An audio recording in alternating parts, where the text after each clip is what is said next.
dos referenciais, de uma espécie de nacionalismo metodológico que se impõe ao direito e ao modo de atuar das instituições públicas, estatais e não estatais, para uma condição cada vez mais pós-nacional. Então, o impacto, digamos assim, estrutural que a mundialização vai gerar, vai promover esse vetor de transformação para a condição pós-nacional. Eu pego emprestado o termo habermasiano de pós-nacional, eu acho mais adequado diante dos tantos que existem. Então, ele é impactado por essas 5 dimensões, poderiam ter mais dimensões, eu escolho 5 para detalhar, aqui eu vou comentar rapidamente. A revolução das tecnologias de informação, cujo impacto sintetizado seria o aspecto de compressão espaço-temporal, né? Talvez tenha um marco inicial na ideia da era do rádio, né? A era do rádio, que talvez nos últimos 100 anos, portanto, e aí nós temos a condição de saber o que acontece de modo instantâneo, né, em outros espaços, até o momento da virtualização da vida, que nos geram oportunidades e desafios, que têm aspectos emancipatórios, como a possibilidade de reivindicar, do ponto de vista político, uma atuação em espaços de poder. Ainda ontem recebi da VAS.org o relatório da quantidade de atividades, de ações que eles fizeram em relação ao Cunha, por exemplo. Milhões de pessoas se mobilizaram e atuaram nessa questão. E, de outro lado, alguns aspectos também que são segregadores. Então, é evidente que a pessoa que tem acesso e tem esses instrumentos, ela consegue se incluir melhor no mercado de trabalho, e quem está fora acaba sendo mais excluído. Então, tem aspectos, é ambíguo, e do ponto de vista emancipatório ou de dominação, acaba ficando neutro. O aspecto da globalização econômica, com todos os impactos que tem a transnacionalização dos mercados, dos capitais, dos fluxos financeiros, e aí o grande desafio é a financiarização da economia, que acaba então fazendo com que os trabalhadores, estejam localizados e o capital com fluxo, uma capacidade de fluxo imensa. A integração regional como um desdobramento dessa globalização econômica, uma resposta, a formação de blocos econômicos regionais. Mas aqui um aspecto que eu acho importante salientar, apesar do Brexit, apesar dessa crise instaurada no Mercosul em relação à Venezuela, sem dúvida alguma, o modo de reorganização da política internacional a partir de blocos regionais veio para ficar. Essa é uma questão, é um novo dimensionamento da organização do poder internacional de modo horizontal, que sem dúvida alguma veio para ficar. Uma avaliação recente da OMC, Organização Mundial do Comércio, mostrava que apenas 2 países não se estavam no marco de negociações em blocos regionais. Todos os demais estados-parte da OMC estavam presentes enquanto parte de alguma organização regional. Então, a integração regional, que tem uma contribuição para a estruturação das relações entre os países, para a construção da paz entre esses países, os direitos humanos, que eu identificaria talvez como vetor ético da globalização, um professor, alguns vão chamar do cosmopolitismo ético, esse papel desempenhado pelos direitos humanos. Então nós vemos aí várias dimensões simultaneamente compartilhando e disputando o espaço nessa questão da mundialização. Bom, os direitos humanos vêm como uma série de reivindicações, morais e políticas, que se juridicizam, e nós temos uma ampla normatização hoje em dia, no âmbito dos direitos humanos, e um conjunto de tratados internacionais, tanto universais quanto regionais, que de certo modo começam a aproximar a gramática do que é dignidade humana, certo? Então, se nós vermos, por exemplo, o conjunto que tem de tratados internacionais, o nível de universalização que esses tratados internacionais alcançaram até hoje, alguns exemplos talvez: Convenção sobre a Proteção dos Direitos da Criança, 193 Estados-parte.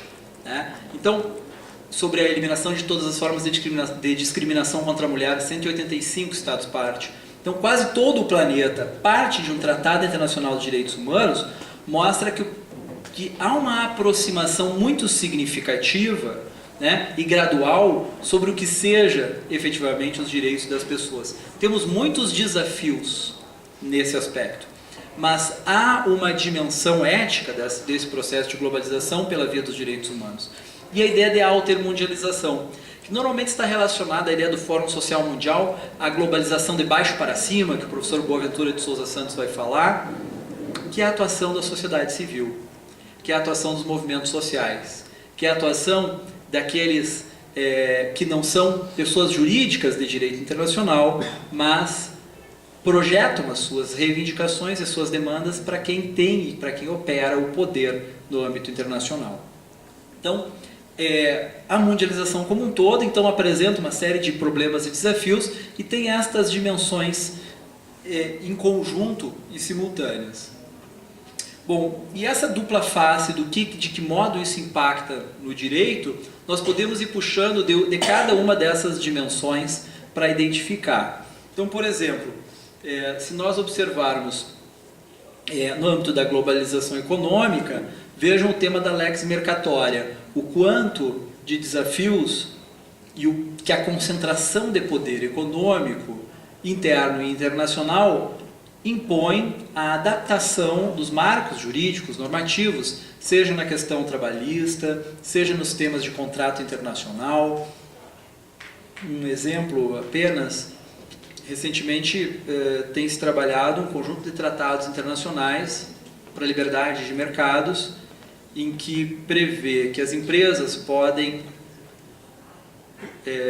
entrar com judicializar, um sistema semi-judicial, na verdade, uma arbitragem internacional contra estados quando as suas políticas públicas afetam os investimentos dos estados, né? É um conjunto de tratados e esses sistemas acabam, então, empresas, por exemplo, canadenses que sofrem com mecanismos de proteção ambiental, que sofrem políticas públicas, sofrem de perda de lucros por decisões de políticas públicas dos estados, acabam podendo demandar em sistemas de arbitragem internacional países, quando eles estão, na verdade, muitas vezes protegendo o interesse comum. Então, é uma dimensão de privatização tão densa, né, e apropriação de bens comuns que ameaça, de modo muito importante, bens comuns da humanidade. Então, esses são alguns dos aspectos. No outro polo, talvez, a grande questão dos direitos humanos, transformando a própria condição dos marcos normativos dos países. A ideia de um bloco de constitucionalidade pelos tratados internacionais de direitos humanos que os países são parte. Então, essa seria a dupla face desse aspecto que eu trabalho mais especificamente nesse livro. Então, a constitucionalização do direito internacional, essa pretensão de construir um rule of law internacional, né, que tem uma trajetória importante, o marco da ONU e vários trabalhos, dialoga, de certo modo, com o que o professor Antônio Augusto Cansado Trindade, que é um juiz da Corte de Haia atualmente, professor aqui do Brasil, ele tem um livro de um curso que ele deu lá no curso da Academia de Haia de Direito Internacional, chama International Law for Humankind, e que apresenta, de certo modo, o que se deseja do direito internacional. O direito internacional é um direito para a humanidade? Ele tem problemas originários. Ele tem uma série de potenciais, mas ele tem problemas originários.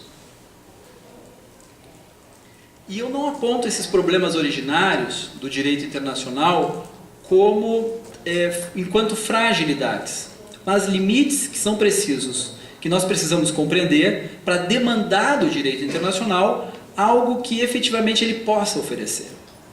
E uma das grandes questões é o voluntarismo, né? A condição do voluntarismo, que em alguns espaços ele não é uma expressão tão significativa, mas de fato, quando que um Estado viola algo? Depois que ele se submeteu de algum modo, depois que ele manifestou seu consentimento diante de um tratado internacional, né? Se aquilo efetivamente se tornou um costume internacional.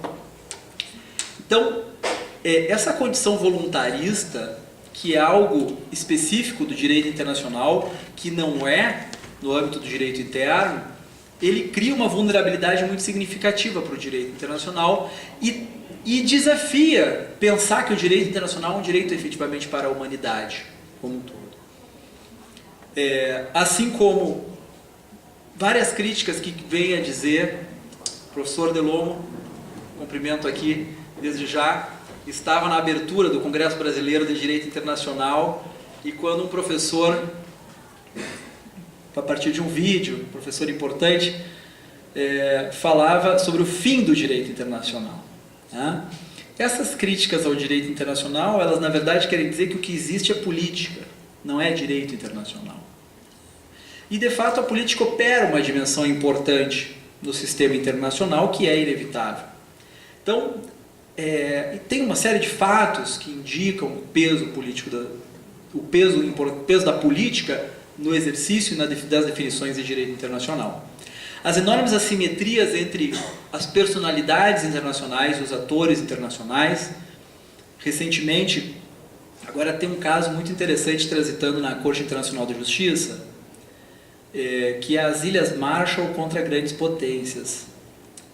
As Ilhas Marshall são um conjunto de ilhas do Pacífico Sul, onde grandes potências fizeram dezenas de testes nucleares.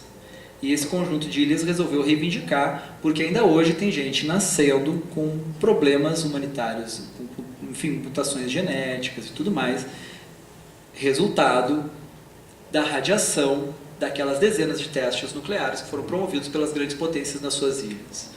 Então, será que o direito internacional dá conta de um pequeno ator reivindicando grandes potências? De que modo essas assimetrias conseguem ser equacionadas e têm espaço na construção do direito internacional?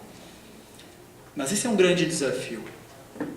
O estatocentrismo, quer dizer, e o estatocentrismo ele coloca problemas em vários aspectos, e um deles é até que ponto a voz do Estado na construção do direito internacional representa a voz do povo, que talvez seja a grande questão que a Márcia também deve trabalhar. Mas esse é um dos desafios, um dos problemas originários hoje do direito internacional, do modo com que se constrói o direito internacional na atualidade, que vai afetar o problema da legitimidade. O quanto de legitimidade, quer dizer, o quanto os diplomatas, que são em grande parte quem dá voz ao Estado e ao povo, nesses espaços, ou pelo menos ao Estado, e que vai construir o direito internacional, vai implementar o direito internacional, tem legitimidade nesse processo de construção.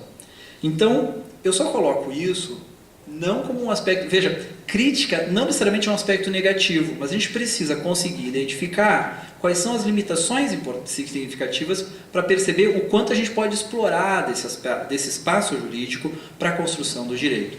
Então, essa constitucionalização do direito internacional talvez poderia bem mais ser traduzida como vários mecanismos que têm levado a fortalecimento do direito internacional, institucionalização das relações internacionais, judicialização das relações internacionais, cada vez mais tribunais internacionais que têm um impacto importante nos países. Eu chamo a atenção, por exemplo, a Corte Interamericana de Direitos Humanos. Se nós estudarmos as jurisprudências da Corte Interamericana de Direitos Humanos, elas tocam em questões muito profundas dos Estados. Eu apenas lembro um caso, a Última Tentação de Cristo, que é um caso contra o Chile, cuja decisão faz com que o Chile tenha que mudar a sua própria Constituição, que é uma Constituição da década de 1980, da época militar. E tinha realmente problemas importantes. Esse nome vem do filme. Então, vejam que essa judicialização do direito internacional, a expansão normativa do direito internacional, tudo isso constrói um papel importante, né? Mas que para pensar uma efetiva constitucionalização ainda tem problemas necessários de serem enfrentados e desenvolvidos. De outro lado, do lado de dentro, o que se percebe é a internacionalização do direito constitucional, que vários autores têm traduzido em nomes diferentes, certo? O texto que eu acho interessante pelo tempo, pelo momento dele, é sobre o direito, quem deu o nome, né? Não foi quem usou pela primeira vez a expressão, mas nesse sentido sim. Em 1933, um autor chamado Boris Mirkinegetsevich vai fazer um estudo comparativo das constituições europeias e vai mostrar que elas têm um núcleo muito próximo, um núcleo comum de princípios, direitos, sistemas, né? E ele vai falar sobre o direito constitucional internacional, como os Estados estavam se aproximando na perspectiva do direito. E mais contemporaneamente, pelos efeitos do direito comunitário, do direito internacional e dos direitos humanos e do direito internacional como um todo, diferentes abordagens têm sido construídas. A ideia de um constitucionalismo multinível, por exemplo, a ideia de interconstitucionalidade do professor Carotilho, eu acho que esse é um autor conhecido, né? Em constitucional ele é um autor quase que obrigatório, e ele tem um livro cujo título é Os Brancosos e a Interconstitucionalidade. O professor Carotilho ficou bastante conhecido pela ideia de dirigismo constitucional, mostrando sobre como o Estado e o direito têm que ser conduzidos pela Constituição. E aí nesse livro ele coloca outro problema. Ele vai dizer até que ponto hoje o dirigismo não está sendo conduzido pelo direito comunitário europeu, né? Falando dentro da sua geografia. Até que ponto esse dirigismo não está num espaço pós-nacional, tanto jurídico quanto político. Então, essas são questões evidentes, né, para se pensar a partir do espaço europeu, por exemplo. Já um autor brasileiro chamado Marcelo Neves escreveu uma tese muito interessante chamada transconstitucionalismo, que é a construção desse diálogo e os mecanismos de construção desse diálogo que dizem respeito à condição pós-nacional do próprio direito. E um mais preocupante ainda vai escrever uma tese sobre a ideia de internacionalização do poder constituinte. E ele constrói várias taxologias mostrando sobre como algumas constituições hoje às vezes saem de anexos de tratados internacionais, como após a construção de países, né, em situações pós-bélicas, como algumas reformas de constituições de países vêm como uma sugestão, uma orientação internacional.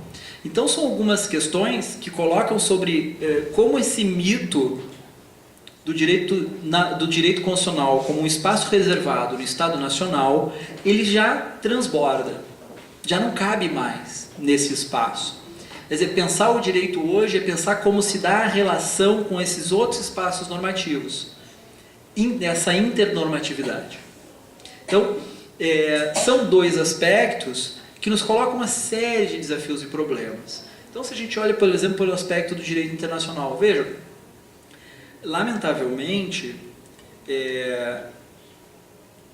os nossos tribunais decidem pouco e decidem muitas vezes mal sobre direito internacional, né? Se nós vamos imaginar, por exemplo, o único efeito de que alguns tratados internacionais são pensados como o mesmo status de leis ordinárias. Bom, recurso extraordinário 466-345, que vai definir o status normativo dos tratados internacionais no Brasil, tem diferentes status, mas alguns estão considerados como status de lei ordinária. E ainda se considera que a possibilidade de aplicação de lei posterior derrogar a anterior, como se um tratado também pudesse ser derrogado por uma lei ordinária. O que fere a própria condição da participação do Brasil na Convenção de Viena sobre o direito dos tratados de 69, que diz que o país não pode alegar, né, fundamentar, justificar a violação do direito internacional por divergência com o direito interno. Então a gente percebe que na prática dos tribunais, um importante desconhecimento do direito internacional, uma fraca utilização do potencial que o direito internacional pode nos oferecer. Os nossos tribunais, as nossas autoridades não pedem opiniões consultivas aos tribunais internacionais que poderiam pedir. Em vários casos extremamente significativos, comento apenas aqui o caso da Lei de Anistia, a DPF 157, a mesma questão estava na Corte Internacional da Justiça, da Corte Interamericana de Direitos Humanos, e aí o STF acelera o julgamento dela para sair antes da decisão da Corte Interamericana de Direitos Humanos sobre o caso do Araguaia, cujo nome é Caso Gomes Lund e outros versus Brasil. Então vejam que o STF podia ter encaminhado um mecanismo de solicitação de uma opinião consultiva, quem sabe, né? Ou esperar adequadamente, porque o Brasil, de modo soberano, se submeteu àquela corte. Então, são algumas questões significativas que afetam estruturalmente o mundo jurídico, e no âmbito do direito constitucional é evidente e é significativo falar sobre a formação da ideia de um bloco de constitucionalidade formado por textos que não estavam na Constituição, mas são parte de tratados internacionais. Então, tratados internacionais que hoje têm status constitucional ou status, pelo STF, supralegal, que são os tratados internacionais de direitos humanos que o país é parte. Então, o que se percebe aí é, assim, além desses vários problemas jurídicos que talvez sejam bons temas para pesquisas, né, e para mestrado e para pesquisas de dissertação, mas dois grandes problemas que eu optei por dialogar com este grupo de pesquisa. Um deles que diz respeito à legitimidade, qual o espaço da democracia no sistema político e jurídico internacional. Bom, é um espaço escasso demais. Mas nesse espaço tão escasso, quais são as oportunidades que se podem explorar e esgarçar melhor? Quais são as oportunidades que devem e podem ser melhor exploradas? Eu acho que a gente deve observar as questões pelos dois vieses, né? Tanto por aquilo que não existe, mas também tentando aproveitar o que já existe. E tem muitas oportunidades que existem, e tem muitas instituições atuando e ampliando a participação da sociedade civil nesses espaços pós-nacionais. Onde estão os povos no direito internacional? Essa é a grande lacuna, talvez, evidente. E, de outro lado, a relação entre direito e governança.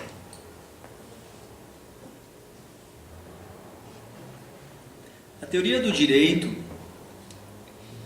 ela tem se conduzido cada vez mais para o problema da teoria da decisão, hermenêutica, diálogo das fontes, né? Qual o objeto de estudos de direito? Qual o objeto do estudo do direito?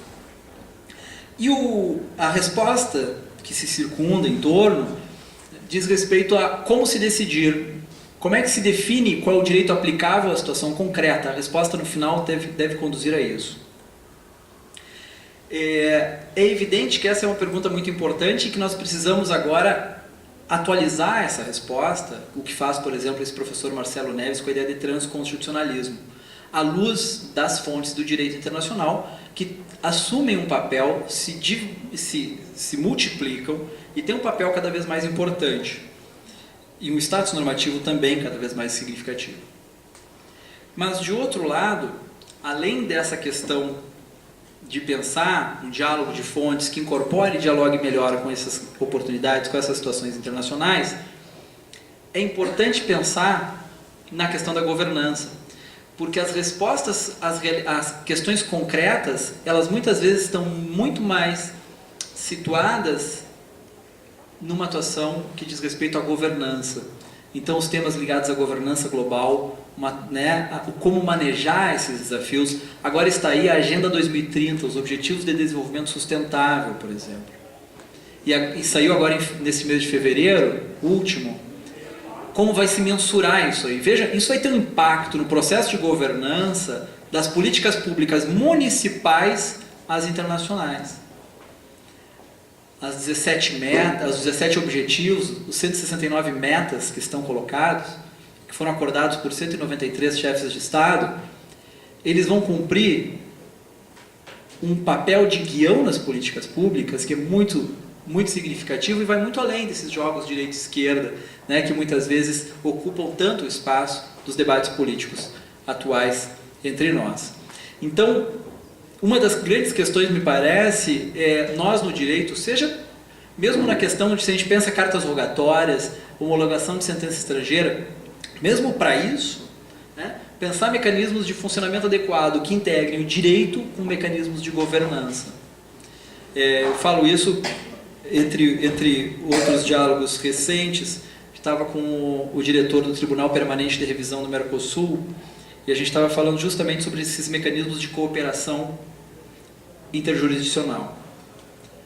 Como fazer funcionar, por exemplo, cartas rogatórias. A gente vive em Foz do Iguaçu e é um espaço em que o cotidiano das pessoas se mistura, né?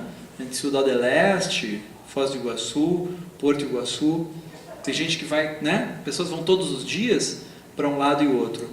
E é evidente que as situações jurídicas também. E como fazer funcionar essas cartas rogatórias, como fazer operacionalizar isso? E ele dava uma orientação muito interessante que ele havia feito em algumas oportunidades. Veja, encaminha, porque lamentavelmente nós temos um protocolo pelo Mercosul para cooperação direta, protocolo de Las Lenhas, mas lamentavelmente ainda não está regulamentado, então os juízes têm que mandar para suas capitais, eles estão a 3 km de distância, um foro do outro. Mas eles têm que mandar para sua capital, para da sua capital encaminhar para a capital do outro país, para de lá fazer um mecanismo de internalização e vir até o juiz que tem que ouvir a testemunha que está a 3 km de distância.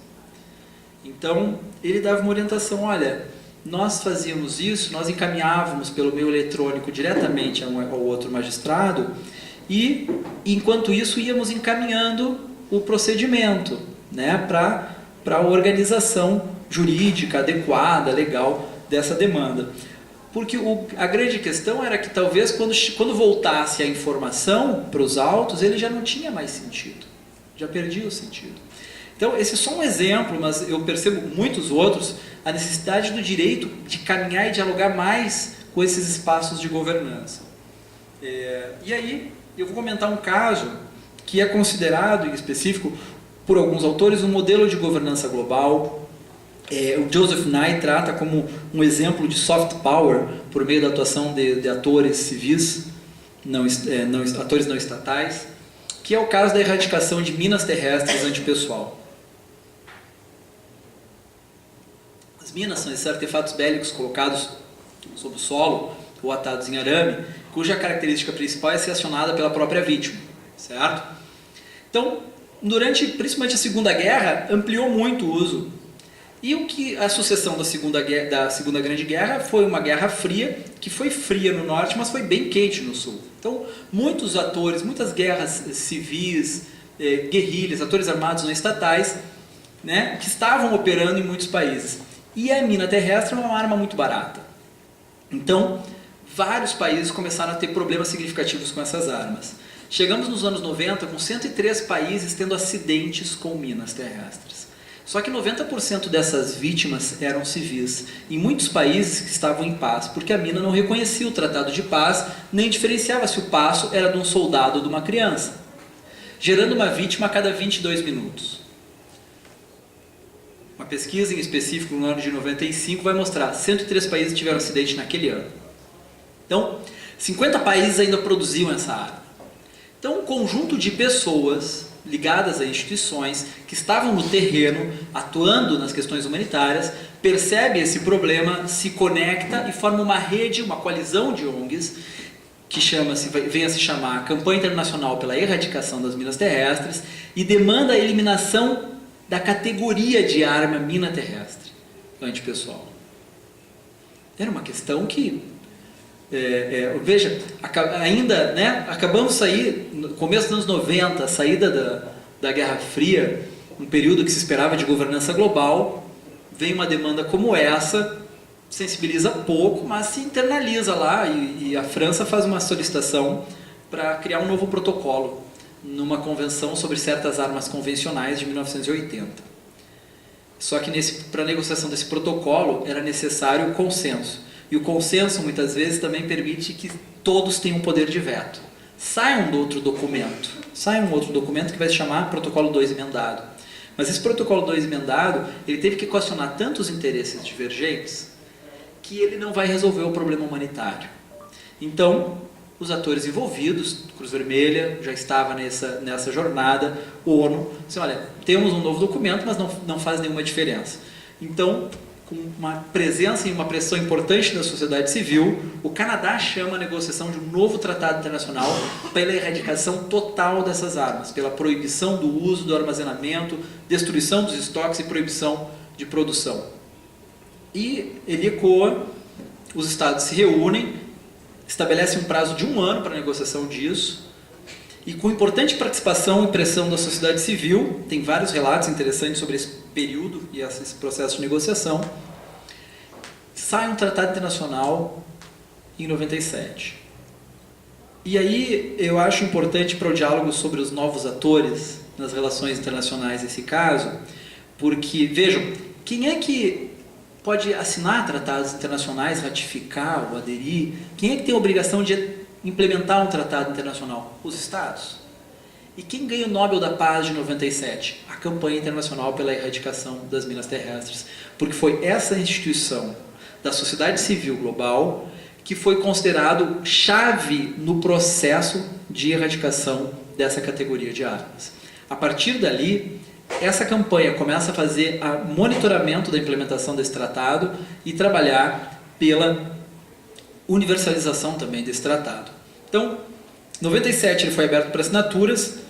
Nesse período, né, entra em vigor em 99 esse tratado internacional, e nós temos aí, ao longo dessa trajetória, em torno de 49 milhões de minas foram destruídas pelos 162 estados que hoje são parte desse tratado. Autores, assessores jurídicos do Comitê Internacional da Cruz Vermelha, mostrando que essa convenção criou um costume internacional, porque mesmo os estados que não são partes dela estão cumprindo. Dá um exemplo: Estados Unidos parou de produzir em 97, não usa mais desde 97, destruiu parte dos seus estoques. Tem estados que não são parte e depositam o relatório de informação que é solicitado no tratado. Então, é um mecanismo muito interessante de operacionalização e de funcionamento. E é considerado o grande diferencial. Sistematicamente, os estudos sobre esse caso mostram que o grande diferencial é a atuação da sociedade civil internacional. E ele teve um impacto tão importante. Bom, 40 países pararam de produzir, 10 ainda se resguardam ao direito de produzir, mas muitos deles ainda não produzem mais há algum tempo, como é o caso dos Estados Unidos. Os casos de uso por estados mais recentes são dois, basicamente, Rússia e Myanmar, né? Mas é mais grave o uso por atores armados não estatais. Tá? Quanto mais se destrói o estoque de minas dos países, menos os atores armados não estatais têm acesso a essas armas, porque lamentavelmente são muitas armas que são desviadas dos estoques das Forças Armadas militares dos estados.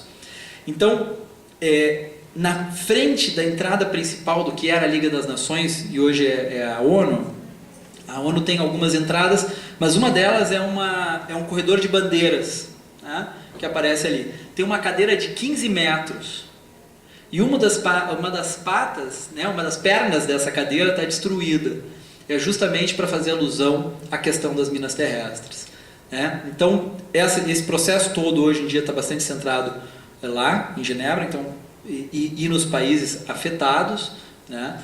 E a síntese, enfim, é que gerou alguns autores vão dizer que gerou um novo multilateralismo, por incluir a sociedade civil, um modelo de governança global, um case de soft power pela atuação da sociedade civil. Eu estou trazendo só um, mas e estudando um caso só desses, ele permite puxar o fio de grandes questões das relações internacionais, de grandes questões, dos conflitos, das situações de uso. Ano passado, por exemplo, eu estive nas Malvinas e fui ver a questão das minas terrestres lá. Então, desde o design de uma mina terrestre, ele mostra uma condição histórica, a situação dos conflitos, a condição dos conflitos, as tradições militares, como isso se enraiza nas culturas, enfim. Um estudo de caso é um grande modo de pesquisa dessas questões também. Bom, só para comentar, essa questão, como ela deu certo, ela gerou uma série de frutos. Novos tratados começaram a ser negociados e aí começou a abrir o leque para o tema desarmamento humanitário, que diferencia de desarmamento estratégico. O desarmamento humanitário está pensado para prevenção de danos a não combatentes. O uso da arma errada em determinados conflitos gera muito mais danos a não combatentes. Essa é uma das grandes questões. E conter o fluxo de armas também em espaços onde está havendo, por exemplo, crise humanitária, onde o uso vai ser para genocídio. Hoje tem um tratado que o Brasil lamentavelmente ainda não ratificou, mas já assinou, chama Tratado sobre Comércio de Armas. Que é isso, proibir que se mande armas para onde vai acontecer genocídio, crime de guerra, crime de genocídio ou que tem embargo da ONU. Na segunda-feira da semana passada, saiu uma notícia da Reuters: Taurus exportou 8.000 pistolas para um traficante de armas do Iêmen, onde justamente está acontecendo uma crise humanitária. E na sexta-feira que antecedeu a essa segunda, tinha saído um primeiro relatório global sobre as munições cluster, o primeiro uso desse tipo de arma, que tem um efeito, sobretudo contra civis, de fabricação brasileira. Então vejam que é preciso levar à esfera pública o debate sobre a construção da política externa. Ela afeta todos nós e afeta também pessoas no nosso planeta. De que modo a gente quer lucrar? Será que é desse jeito que nós queremos construir um desenvolvimento econômico? Então são algumas questões, enfim, em torno das quais nós debatemos participando. Então, de modo muito sintético, eu acho que é interessante também trazer algumas rápidas proposições. Nós não temos, a ideia era ocupar pelo máximo 35 minutos, eu já passei do tempo, mas uma delas ligada à sociedade civil global. Então, o Estado conceber, e aí recentemente eu e o Ramon escrevemos um texto para o Le Monde Diplomatique, o título é O Brasil Exportador de Passado, e que tem a ver com isso. Então, o Estado como dever de projetar a sociedade civil nacional às esferas pós-nacionais. Não só abrindo espaço enquanto ator internacional, quer dizer, defender que o Estado deve abrir espaço para dialogar com a sociedade civil, não só o seu espaço, mas nas conferências diplomáticas enquanto construtor de uma política internacional. E também projetar a sua sociedade civil nacional para esses foros pós-nacionais. E no outro aspecto, a ideia no âmbito dos direitos humanos, eu acho que é possível conceber que existe um bloco de interconstitucionalidade, não só um bloco de constitucionalidade, mas o bloco de interconstitucionalidade, porque é um núcleo de diálogo. Há talvez um germe, do que seja um constitucionalismo mundial a partir do nível de universalização e de penetração desses tratados internacionais de direitos humanos, a partir sendo parte de tantos países, do direito de tantos países. E a necessidade de mecanismos de controle e harmonização que digam respeito às reservas dos tratados internacionais e da implementação das decisões internacionais.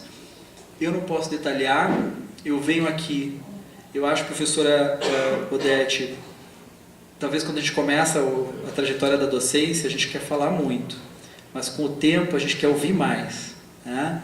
Então eu venho aqui para comentar algumas questões rapidamente com vocês, mas também aberto para ouvir e para dialogar e para responder, se houver espaço.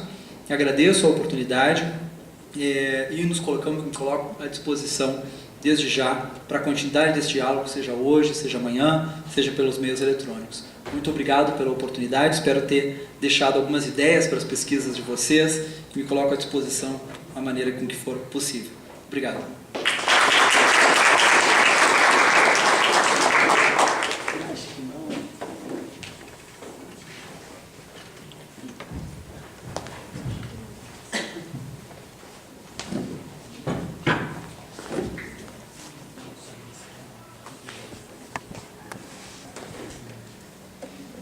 O professor vai usar slide? Não. Se importa se eu desligar? Chegar aqui não, pode ficar à vontade.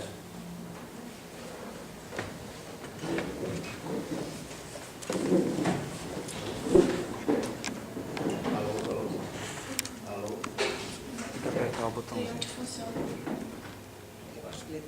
Alô?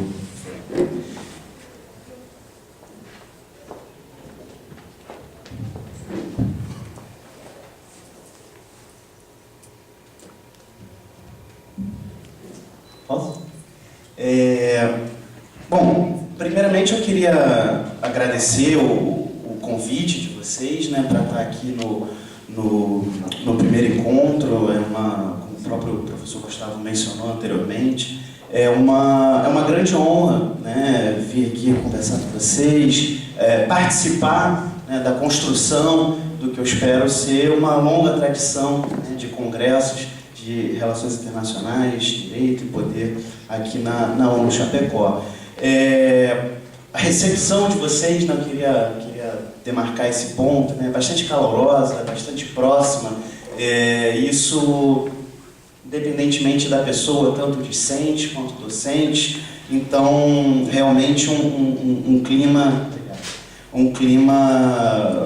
como eu acho que tem que ser todo congresso, né, amigo, amistoso, próximo, e realmente esse sentimento de vocês, pelo menos a mim e ao professor Gustavo, a gente estava comentando isso agora há pouco, né, pelo menos tem nos chegado esse sentimento. Eu gostaria de agradecer e cumprimentar a professora Odete, né, pelo convite, pela organização. Cumprimentar nominalmente também o professor Giovanni, né, por toda a organização, por toda a maestria na condução desse congresso, né, agradecer particularmente toda, vamos dizer assim, a ginástica que foi feita para que eu pudesse participar aqui em termos de voos, de tudo. Nós dois sabemos a peripécia ginástica que foi conciliar agendas e tudo mais. Agradeço bastante pela gentileza. Queria cumprimentar também docentes, colegas docentes, autoridades acadêmicas presentes e cumprimentar sobretudo os discentes, as discentes que estão aqui participando, né, até essa hora da noite. Não é fácil depois de um dia cansativo, né, de estudos, de aulas. Bom, passou um pouquinho da minha trajetória no slide, né? Só muito brevemente, só posicionar um pouquinho de onde que eu falo, né? O meu doutoramento foi em Relações Internacionais na Universidade de Coimbra e toda a minha pesquisa está direcionada a processos de reconstrução pós-bélica, né? Sobretudo aqueles capitaneados pela ONU. Sou professor da UNILA. Na UNILA coordeno, junto com o professor Gustavo, o Núcleo de Estudos para a Paz, a Cátedra de Estudos para a Paz, né? E professor Odete, nem a gente acredita que tem uma Cátedra de Estudos para a Paz na UNILA. Foi né, um processo, né, moroso, mas acabou acontecendo. É a primeira Cátedra, né, de Estudos para a Paz no Brasil, se eu não me engano, a única na América Latina também. Na semana que vem, a gente está organizando o primeiro encontro brasileiro de estudos para a paz, né? Tanto eu quanto o professor Gustavo estamos na comissão de organização. Vão ser 2 dias de evento na semana que vem, na USP. Então, estão todos convidados a estar em São Paulo conosco na semana que vem. Quando eu recebi o convite de vocês, fiquei realmente pensativo no que eu iria falar, né? Porque me veio inicialmente a impressão de, vou estar num curso de Direito, num congresso de Direito Internacional, uma pós-graduação de Direito Internacional, quando na verdade é muito mais do que isso, né? Tem a temática das relações internacionais e, sobretudo, o tema, né, tanto da mesa quanto do congresso e das pesquisas feitas pelo grupo de pesquisas aqui, de poder nas relações internacionais, né? E é nesse enquadramento que eu coloco a minha fala, né? E eu coloco a minha fala dentro da seguinte questão, né, vindo dos estudos para a paz, problematizar um pouco será que a paz, a construção da paz no cenário internacional não pode ser um instrumento de poder, por exemplo, né? Eu creio que sim, e ao longo da minha fala hoje vou explicar o meu raciocínio, porque eu entendo que a construção da paz hoje é um instrumento de poder no cenário internacional, e mais grave do que isso, né? Eu penso que o Brasil se insere, ao meu ver, de maneira míope e subalterna nesse debate de construção da paz no cenário internacional. E por que eu penso que é relevante a gente discutir essa questão, né? Penso que basta a gente olhar minimamente, né, o cenário internacional com um olhar um pouquinho mais cuidadoso do que o normal, um pouquinho menos ligeiro do que o dia a dia nos permite, para perceber que a superação dos conflitos violentos no cenário internacional e, como consequência disso, a construção da paz, são pilares, ao meu ver, estruturantes fundamentais do cenário internacional. Isso já há bastante tempo, né? Não é por acaso que a gente tem a própria disciplina das relações internacionais com a sua razão ontológica de criação, pensar a paz e a construção da paz no cenário internacional. Apesar da grande maioria das pesquisadoras e pesquisadores esquecerem, né, muito frequentemente, essa razão ontológica da disciplina das relações internacionais. Então, dito isso, eu penso que não é exagerado, né, como consequência disso, a gente pensar que as operações de paz, as operações de paz, sobretudo aquelas operacionalizadas pelas Nações Unidas, são uma dinâmica central e, ao meu ver, talvez das mais importantes nas relações internacionais contemporâneas. E não é por acaso que o Brasil busca, né, e, ao meu ver, acertadamente, se inserir de maneira cada vez mais adensada, vamos dizer assim, uma busca cada vez maior de inserção nessa esfera enquanto plataforma de inserção no cenário internacional. Contudo, se por um lado o Brasil busca uma maior inserção na esfera da construção da paz no cenário internacional, e ao meu ver essa busca é acertada, por outro lado, ao meu ver, o Brasil, a inserção brasileira no que toca à construção da paz é uma inserção bastante míope, bastante periférica e até mesmo subalterna. Ao meu ver, ela é míope na medida em que ela se insere, ela se baseia fundamentalmente com um mero envio de tropas, seja militares, policiais, observadores militares, para as operações de paz. Como consequência disso, ao meu ver, a inserção brasileira nessa temática ela é bastante periférica. E para a gente observar com um pouquinho mais de clareza essa posição periférica e até mesmo subalterna nessa temática que o Brasil tem, eu penso que, por um lado, é preciso a gente ter em mente o que são efetivamente as operações de paz e, principalmente, qual é o papel que essas operações de paz têm dentro da política internacional, dentro, né, das relações de poder no cenário internacional. E quando a gente observa a construção da paz no cenário internacional, a gente percebe que as características das operações de paz elas vão se modificando ao longo do tempo. Não só as características e os elementos inerentes a essas operações de paz, mas também o próprio entendimento de paz subjacente a essas operações de paz. Se a gente pegar, por exemplo, durante o período da Guerra Fria, a ideia central de conflitualidade no cenário internacional, que tinha-se como horizonte, né, de se superar, de se contrapor, se limitava basicamente a uma visualização de um determinado tipo, bastante específico de conflito no cenário internacional, que eram os conflitos interestatais, né, os conflitos entre os Estados. Como consequência disso, a reflexão e o entendimento de paz predominante no cenário internacional era essencialmente estadocêntrico, militarizado, muito frequentemente subordinado à estratégia, ao pensamento estratégico, né? E nesse contexto eram marginalizados, invisibilizados, até mesmo excluídos acerca da reflexão dessas questões, assuntos, atores não estatais, todas aquelas questões que não tinham ligação direta com a sobrevivência dos Estados no cenário internacional eram marginados. Então, atores não estatais, por exemplo, eram completamente deixados de lado nesse processo de construção da paz e de reflexão acerca da paz no cenário internacional. Mais do que isso, as dimensões internas desses conflitos do cenário internacional eram completamente invisibilizadas, eram completamente marginalizadas enquanto elementos a serem problematizados para a superação dos conflitos violentos no cenário internacional. A paz, durante esse período da Guerra Fria, era basicamente o entendimento de paz enquanto cessar-fogo. Era o entendimento de paz, basicamente, enquanto ausência de guerra entre os Estados, e essa paz sendo operacionalizada, sobretudo, por políticos, diplomatas, militares, né? Ou seja, não se observava agentes e atores civis nesse processo, né?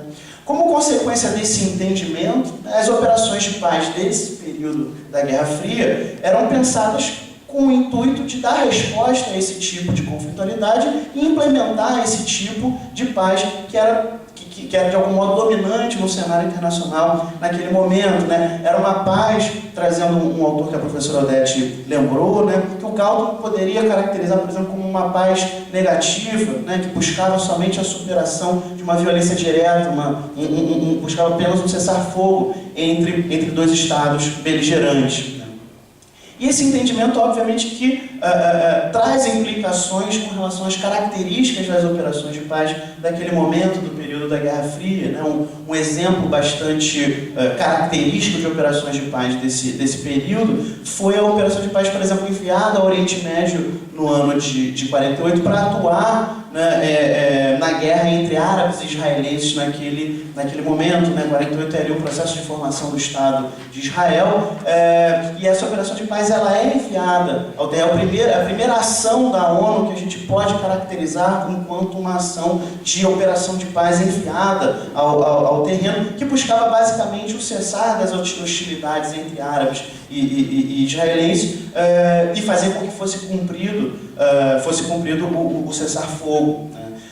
Então, durante esse período da Guerra Fria, as operações de paz elas significavam basicamente o envio de um pequeno contingente militar ao terreno, né, levemente armado, que grosso modo servia de amortecedor entre dois estados beligerantes, né? E as atividades que essas operações de paz realizavam durante esse período era basicamente o patrulhamento de zonas neutras, servir de tampão, né, enquanto instrumento de construção de confiança entre as partes em conflito, e sobretudo a supervisão e manutenção de cessar-fogo, né? A supervisão, por exemplo, de corredores humanitários, né? Apenas uma paz negativa, o que obviamente denota um entendimento de paz bastante limitado no cenário internacional, né? E a gente pode pensar algumas razões, vamos dizer assim, para essas características limitadas de entendimento de paz no cenário internacional naquele momento. Não vou